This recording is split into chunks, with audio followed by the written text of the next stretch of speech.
Welcome to Bank Shot, where we're bouncing ideas off leaders in the area to inspire vision and values. I'm Chad Hoffman, and every episode we're going to explore how leadership, values, and vision play out in real businesses and communities.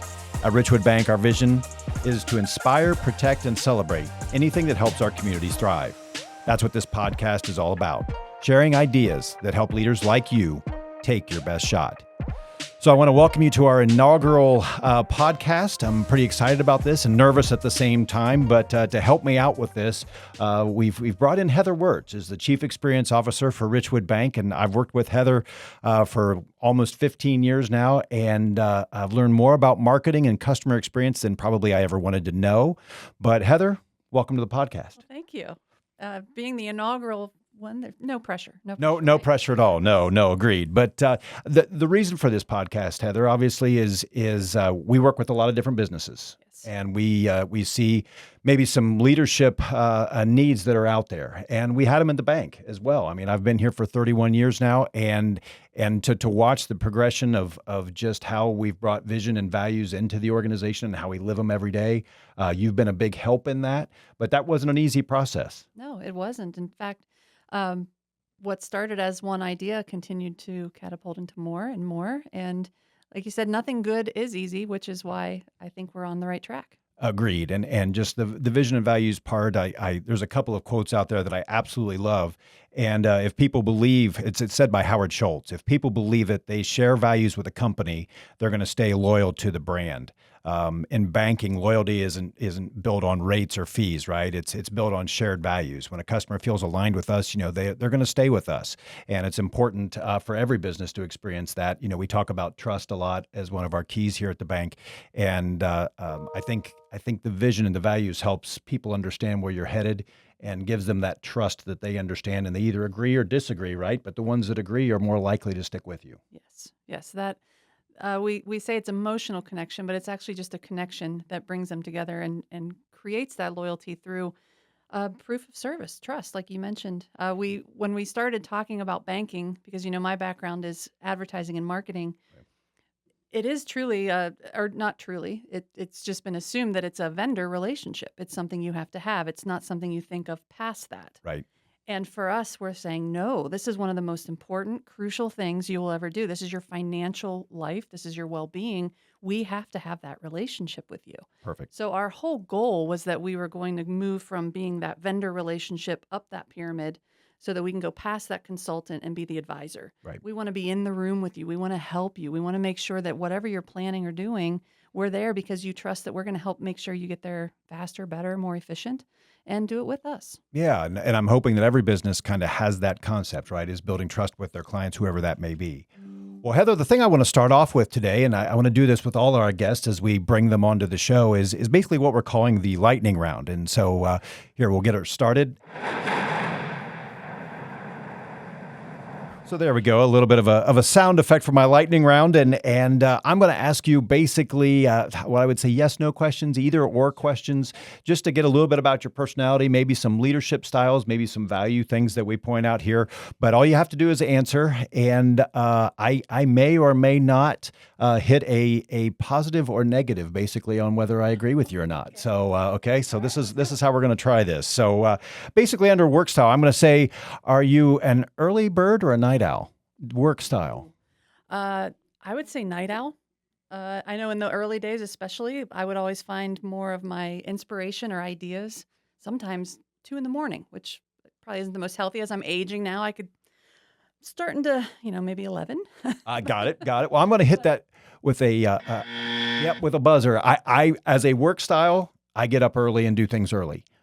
But I also am a night owl because I like to stay up late, but that's usually when I'm doing entertainment things for myself. So from a work style, I'm not thinking of anything at 11 p.m., I admit, from a banking perspective. But at the same time, I do understand those ideas that come to you at different times of the day. So from a leadership style, do you lead from the front or do you lead from behind the scenes?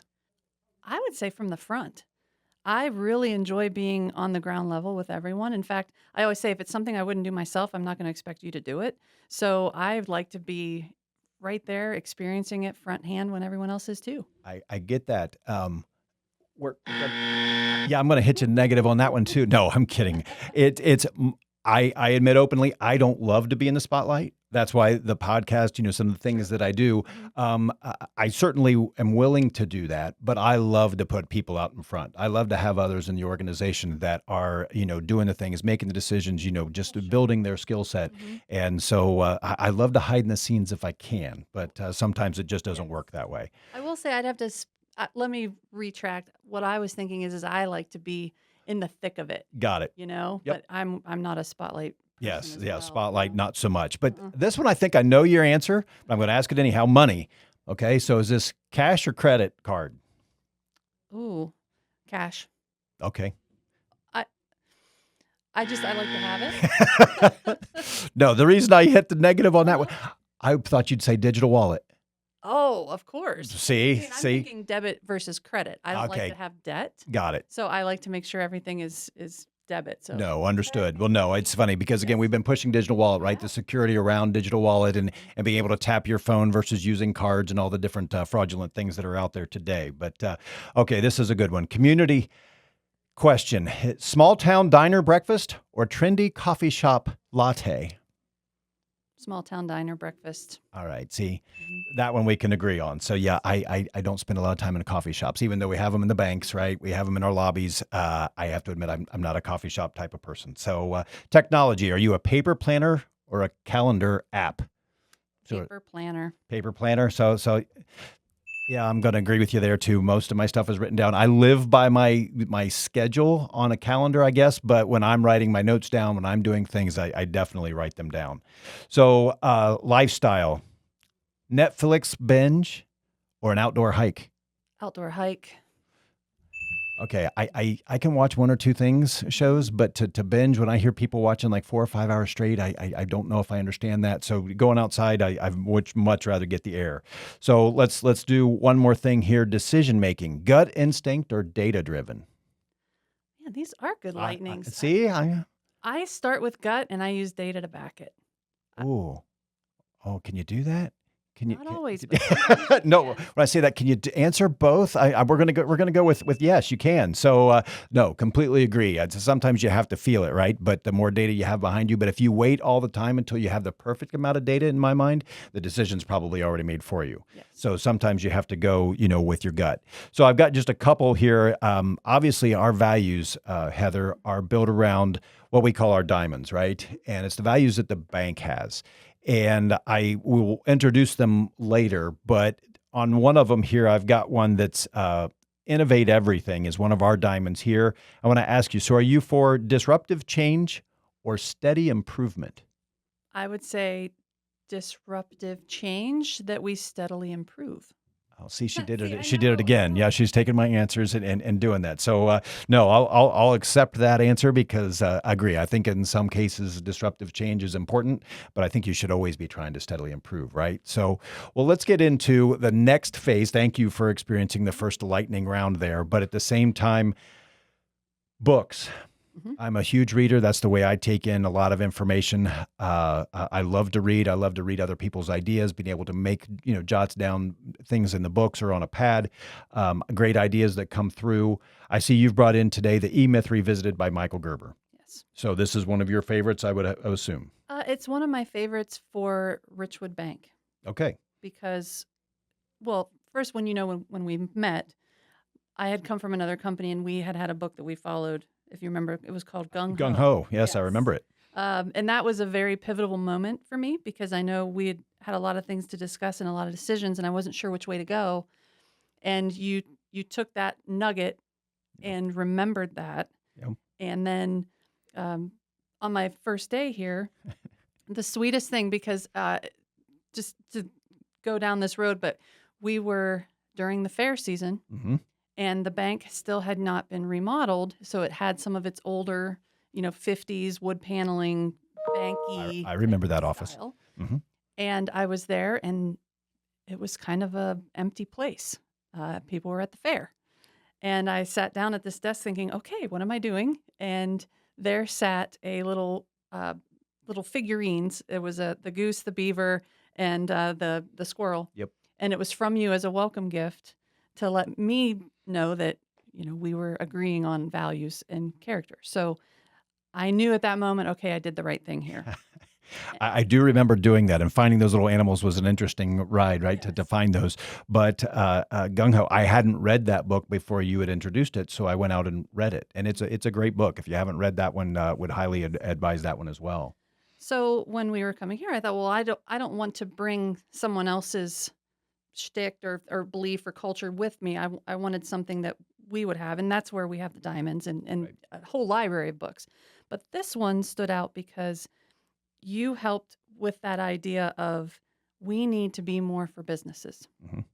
That in our communities and our limited resources where we are, and I know we're continually growing as an entire community, Right. but at the time, if you were a business, you didn't have a lot of the opportunity to uh, promote yourself or help with your HR or your payroll.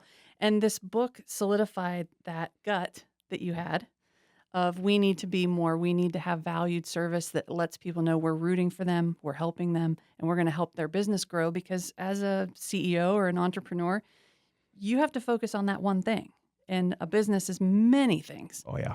And so the more we can help, the more we can be that support that we're trying to achieve. And this book just helped sell that whole concept to me. No, I completely agree that the E-Myth, I mean, again, it talks about entrepreneurs, right? And all the weight that's on their shoulders when they're running a company. It's not as easy as everybody thinks it to be. I mean, and that's kind of the myth, right? Is you have to wear so many different hats. And basically the theme of this book is, entrepreneurs aren't great at working they're great at working in their business. They're not great at working on their business. So, if we can help them out with some of those on their business sides, I don't know how to manufacture widgets. I don't know how to provide specific services that these entrepreneurs are doing. But from an overall business perspective, what can we give them to help them wear some of these other hats and help them with those skill sets, whether it's teaching them or whether it's just literally doing it for them? How can the bank help? Because again, community businesses are our lifeblood. Mhm. It's what allows us to operate as a bank. So no, love the book, and it's got some great concepts in it. If you haven't read that one, again, it's the E-Myth Revisited by Michael Gerber. And if you're an entrepreneur or considering being such, I would very much encourage you. Like I said, if you're thinking about breaking out on your own, I would encourage you to read this book first. It may convince you that you're going to do the right thing, or it may convince you that maybe that's not what you want to do at the end of the day. So I've seen people that have started businesses that have decided, nope, I'd rather work for a company. And I've seen people, work for companies that broke out on their own and were very successful. So that door can certainly swing both ways. But now what I want to get into, Heather, is actually that vision and values part. I mentioned our vision up front, to inspire, protect, and celebrate anything that helps communities thrive. And I think, this podcast is all about the inspire side, right? It's the three things. And we do some fraud protection things. We certainly celebrate in the community when people are successful. But this one's kind of that inspiration piece that says, hey, how do you take your business to the next level? And I think creating that vision, that place that you want to go is huge. But the values, the things that you live every day, this is whether you're on top of the world or whether you're at rock bottom, right? These are the things that you would want to live every day to be a better person, a better company, whatever that may be.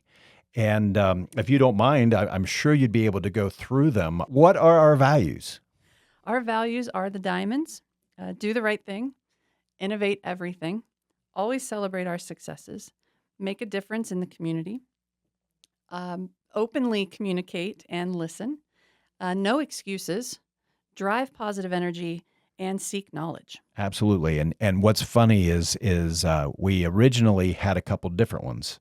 Yes. The O used to stand for over Absolutely. communicate Mhm. and listen, right? Mhm. Well, I think as an organization, as we got bigger, we actually found out that you can over communicate, and that's not always a great thing, Yes. right? We wanted to communicate more when we were smaller and we knew we weren't doing it great. So we started having more ways to communicate. And then all of a sudden we felt like we were actually in overload mode. So we changed it from over communicate and listen to just openly communicate. Okay. And I thought that was an important change, but so values can be altered if you're finding one isn't working out the way you want it to. But then at the end, we added seek knowledge. Originally, it just spelled diamond. But then we kind of found that, we want people to continue to grow here, continue to grow their skill sets and be better people and better, not only better human beings, but better, team members, better, whatever job they're doing. So that seek knowledge was important at the end. So again, when you're creating values, I don't want you to think that this has got to stick forever. I mean, you might find that it's something that you want to alter because it's not working the way you want. And we've done that over the years. But, your thoughts about the values and how they're implemented here at the bank. Um, For me, they are, like you said, it's a company's values. This is what we do try to operate by and follow. And it does help direct us with our customers and our, our vision of the bank. But for me, it's also something you can apply personally. So I like to have that always do the right thing. Yep. That's one of the top of mind at all times.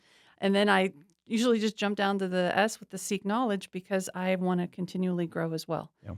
And when we at the, as leaders continually know them, share them, and live by them, it shows to the managers, it shows to our staff, it shows to the community that we are following what we do. And I like to know that we are doing our best at being true to that. So for me, it's important. We have them on our, we have a big one on the wall down there. We have them in our offices, and it's a good reminder.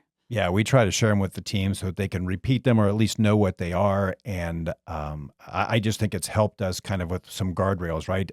Walt Disney is always quoted as saying things. And what's funny, this one actually came from Roy Disney, his brother, and literally said, it's not hard to make decisions once you know what your values are. Yes. Okay. And that's the beauty of leading with values, right? Is it simplifies those hardest choices, and it kind of gives you those guardrails that keep you on track. So, I think that's helped us do that here, but it wasn't an easy process to come up with these. Yes. I mean, we had some arguments. There was some knockdown dragouts of words that should be included and maybe ones that weren't. Mm-hmm. Do you remember the word that some loved and some hated? I do. I think that's a little reflective on our keys, which we could talk about, and that was the grit. Yes. That word was either gritty like sandpaper or embraced, and it was definitely a crowd on both sides of that. I was amazed at how divided that word made us. There was just short of name calling, and I'm not sure that there wasn't some name calling that actually took place. But grit was a word that was thrown up to actually use in the values somewhere, and I think it was for that perseverance, which is certainly a great word. But grit was a funny one that just didn't go over as well as I thought it might. But obviously, in this podcast, our goal for this first season especially is to kind of hit one of these values each week with somebody. Mm-hmm. And I mean, in your experiences, how many companies that you know of actually have a vision and values that they operate with?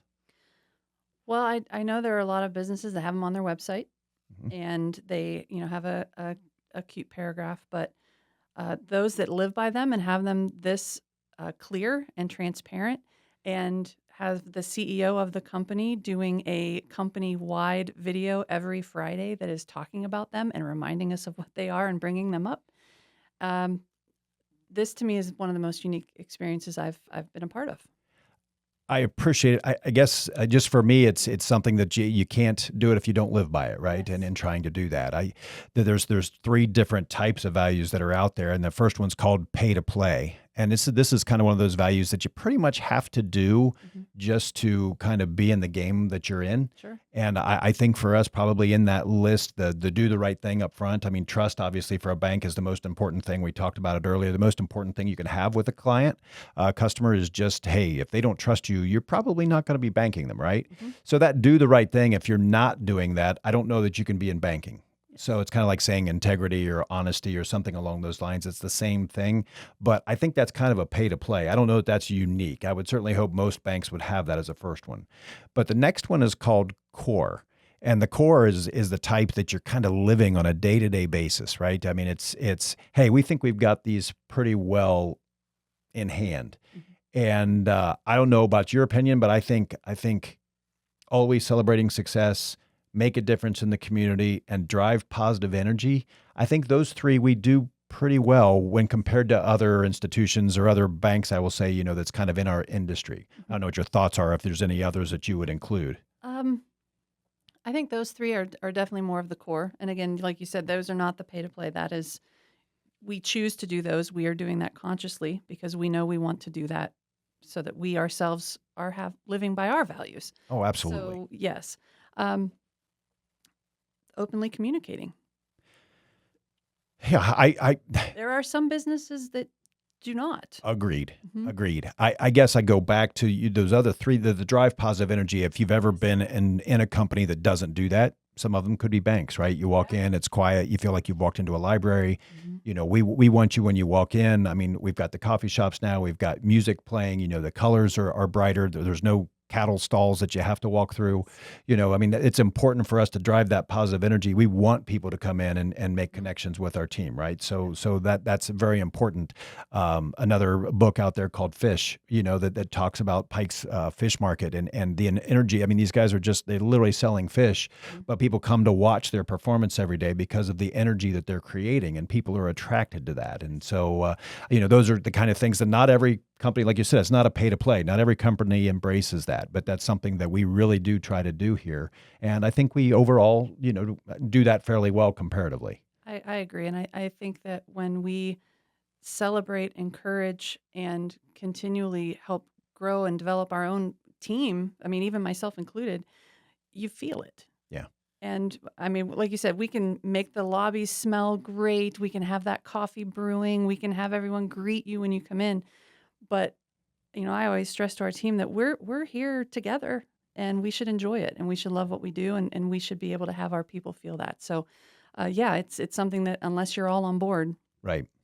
But I think Simon Sinek says a quote that I love that says, your customers can't love you unless your employees love you first, Yes. right? And that's that drive positive energy for me is if your employees don't drive that energy, if they're not positive about things, then, your customer's going to feel that either on the positive or the negative side. So I think, that one's been an important one to me. But then that last type or that third type of value is called aspirational. And these are ones that, hey, we know we're not there today, but, it's something that we would love to be able to live day to day and feel like we're doing it. And I go to, innovate everything right now is openly communicate. Like you said, we're better, but I don't know the communication is ever perfect. It's always kind of a work in progress.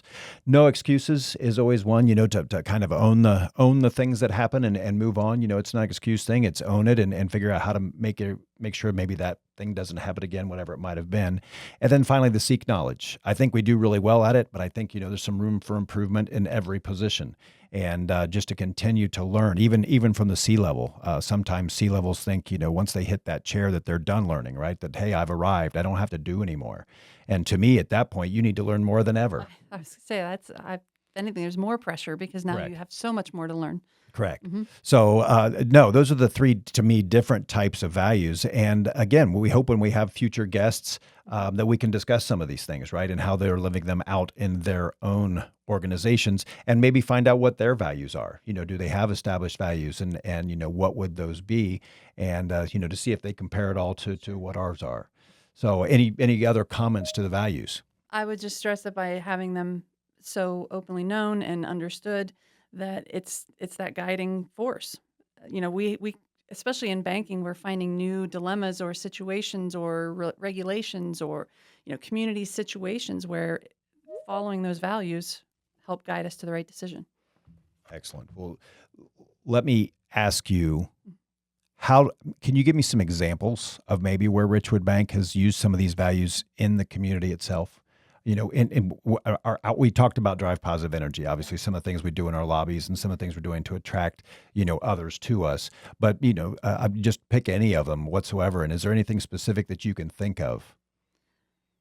So what I was thinking is, again, why I selfishly think I have the best job here is we are doing things in the community because we believe in that. Mm-hmm. And because we know, that lifting all boats, what's that saying? Yeah, the rising tide lifts all boats. Lifts all boats, absolutely.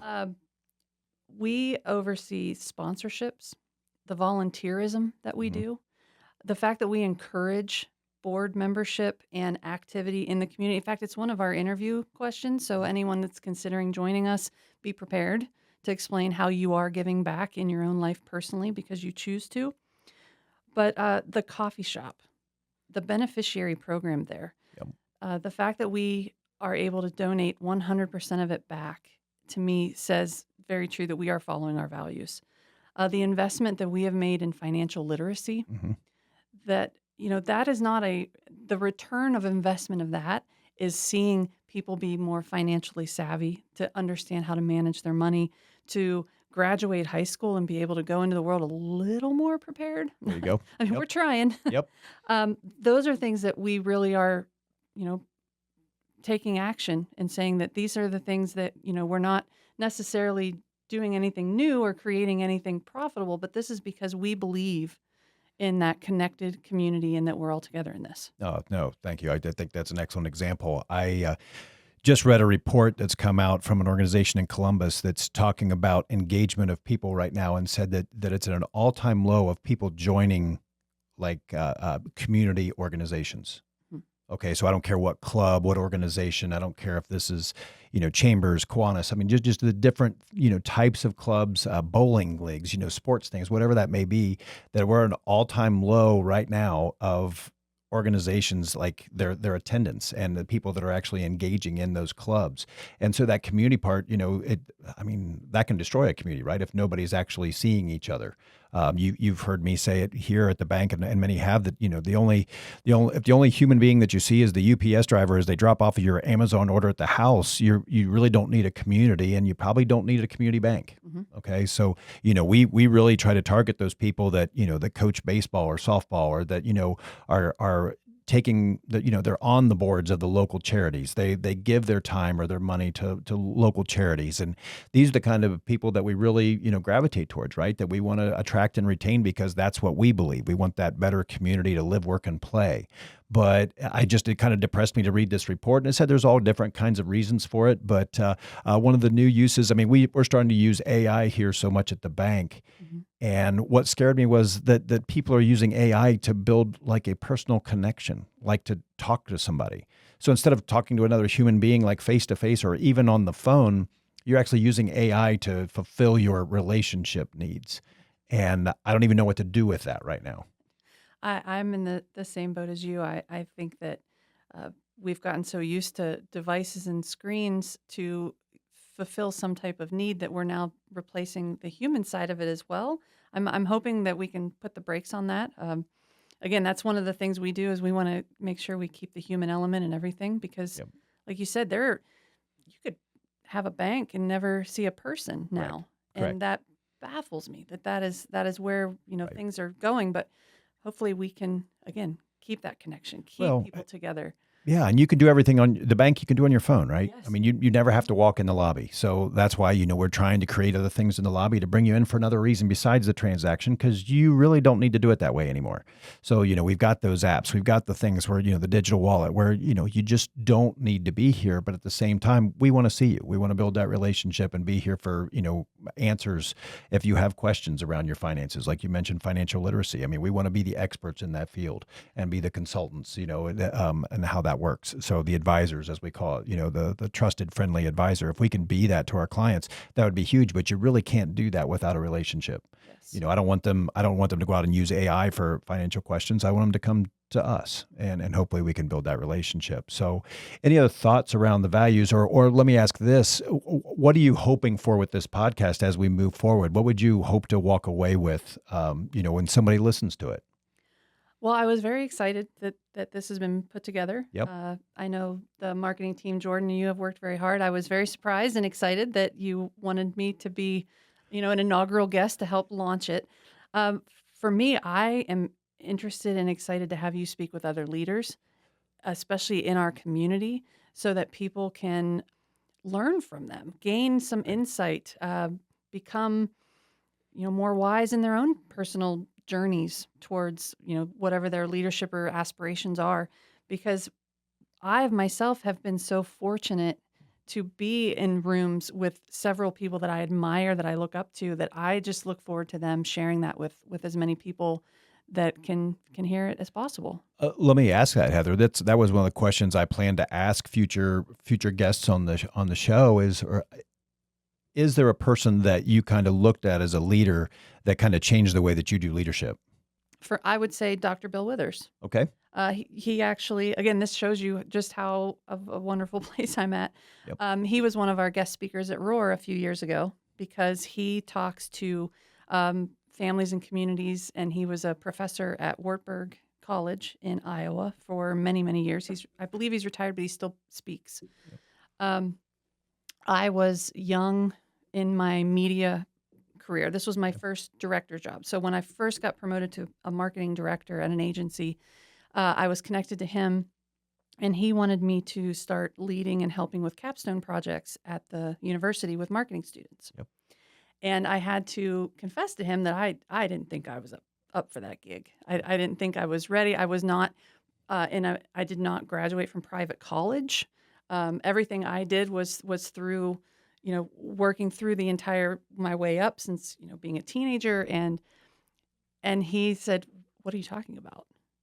And he not only wanted me to know that I was the most qualified, but I was the only person he could see in that role. And it was like something clicked because there had been so long that I kind of just hid in the corner and thought, I don't know. I don't know if I'm qualified for this, but I'll keep trying.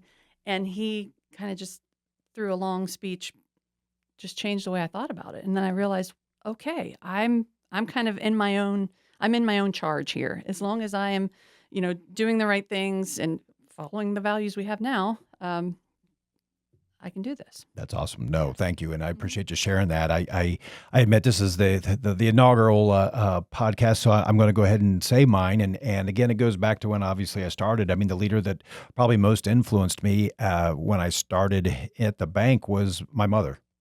She was obviously president of the bank at the time, and the thing that she taught me was that leaders you should know everything that you can about the business. Be basically to grow up through the business, to take other positions. You basically want to be the smartest person in the room about that subject. You're not going to be the smartest person. Mm-hmm. I'm not a huge fan of people that walk into rooms and automatically assume they're the smartest one there. Yes. But you should be the smartest about the specific subjects that you're talking about. So you should know your departments. You should know how people, I got to be on the front line. I got to be what people would call the teller line. We call them, customer service representatives. But, that front line dealing with people, if you don't have an appreciation for what they go through in the day-to-day business, you're not really going to understand some of the leadership decisions you make and how that's going to affect others. So, from operations to, the front lines to loan officers to whatever it might be, when you make decisions, if you don't understand what they do on a day-to-day basis, the impact might be different than what you thought it was, and unintended impact can really suffer. The organization can suffer from those things when you're making decisions if you don't understand, how everybody's going to be affected. And you're never going to be perfect with it, but to understand it more, I think was a huge lesson for me early on in my career. And I've always tried to do that. Now, as we got bigger, it got tougher. There's some people that do things here that I don't have a clue what they do. And that's really hard for me to accept. But at the same time, to kind of understand the organization and how it moves is very, very important to me. So, so with this podcast, I'm hoping to give some tidbits so that, leaders, entrepreneurs out there, future leaders, wannabe leaders can kind of maybe learn some things to do, maybe some things not to do, right? Maybe some mistakes that we've made that you can possibly avoid. And I think one of the ones you mentioned early was, the data-driven versus gut. Mm-hmm. And I think it's got to be both. But if you wait until the decision is obvious, you've got so much data that the decision is obvious, then we really didn't need you anymore, right? We need a decision to be made. And sometimes that's going to go on gut, and you're going to make the best decision with the information you have. So, no, Heather, again, I appreciate you joining. Is there anything that you'd want to add for parting today? One of the things we talked about were success moments. And yes. Something recently Sure. that was something you would want to celebrate. And we are less than 24 hours away from Jordan and I are officially Story Brand certified. So that was a fun kickoff launch. Her and I are both said we're reeling now. We are rethinking everything, and we are going to start putting together how we package this, present this, share it with our customers in a way that makes them also grow and improve. And it's very exciting, and appreciate that that as an innovation of the bank, we are looking at ways to continually grow and seek more knowledge. And oh, no, it's fantastic. And I appreciate the both of you, being willing to get certified in that and to learn how that works. It's a new venture that we're starting here at Richwood. It's called Richwood Consulting. And we've done some things like that in the past, but this is just more on trying to get with the community and train them on different things that are out there, right? If we can get certified in some of these things, I know we have somebody else that's getting certified in the 6 Types of Working Genius by Patrick Lencioni. And he's one of my favorite authors, wrote a fantastic book called The 6 Types of Working Genius. And the one you're talking about obviously is Story Brand by Donald Miller. And and just a fantastic book as well. But to actually get certified in these things and be able to go out and help our community by training them with some of these great ideas, right? And helping entrepreneurs move forward in areas that maybe they don't feel real comfortable. Obviously, most of you know that we have, Richwood Marketing, obviously to help our clients market themselves, whether it's website builds, whether it's social media, whether it's, just design of logos or designs of different things to help our clients do that. Richwood Marketing was created. You were a huge part of that creation, that inception when it started back in 2015. Richwood Payroll is something else we do to help our clients with just that day-to-day stuff, right? We see a lot of mistakes in payroll, and they can be some of the most penalized areas if you don't pay your taxes correctly or do things. The penalties in payroll taxes is about as extreme as any penalties get. So to help companies with that, is why Richwood Payroll was created. Richwood Financial to help with wealth management, whether that be the company trying to set up a 401k or the individuals that are trying to invest and find their way. These are other things that we have, other services, but, I'm excited about Richwood Consulting and you doing the story brand thing. I think will hopefully just bring more credence, more, credibility to that specific service line. And we really hope to leverage that. So no, that was a great one. Mm-hmm. Anything else from a success perspective? We are almost to $1 million of coffee beneficiary donations. Yes. We annually do a coffee beneficiary event, a gala. I forget the awards. Yeah, we do awards there, but it just bringing everybody that has been donated to over the year and to do awards for specific purposes and things that are happening. It's a really heartfelt event to see all these different charities that are in one room and sharing some stories about how they've been impacted and how the donations of our community through our coffee shops has impacted them, right? And to hear those is really awesome. But it started back in August 19th of 2015. So we just passed our 10-year and we've almost hit $1 million in donations through those things. And I think when we started, we had no idea how well it would be taken. Mm-hmm. When I introduced it to my board of directors, they looked at me like I had 3 heads. And I promised them that, we won't do another one unless we can prove that this one, has the impact and works the way we want it to. And we now have 6, coffee shops. And it's great to see that success and that build upon it. So, no, I'm very proud. And to almost get to the $1 million by the 10th year is I don't know if we're going to hit it this year, but at the same time, we're going to be darn close. We're going to be in the upper 900s, and that's just very impressive to be able to say. So I certainly, if you're listening to this podcast and you've come to our coffee shops, I thank you for your contributions, for your donations to those charities, and please hope that you continue to do so. Mm-hmm. So anything else, Heather? I think we're good. Well, thank you very much for joining today and being on the inaugural edition of the podcast of... I feel like we need a roar moment. I know my device did not work like I was hoping today, so we're going to practice on that in the future, and we might use Robbie for some sound effects through some of these things because that didn't work. It shut down on me. I don't know why, but it did. Yep, it's hoping to get you to. Yeah, it's dead over here. So yeah, we'll work on that. Jordan's laughing at me and everybody else. So.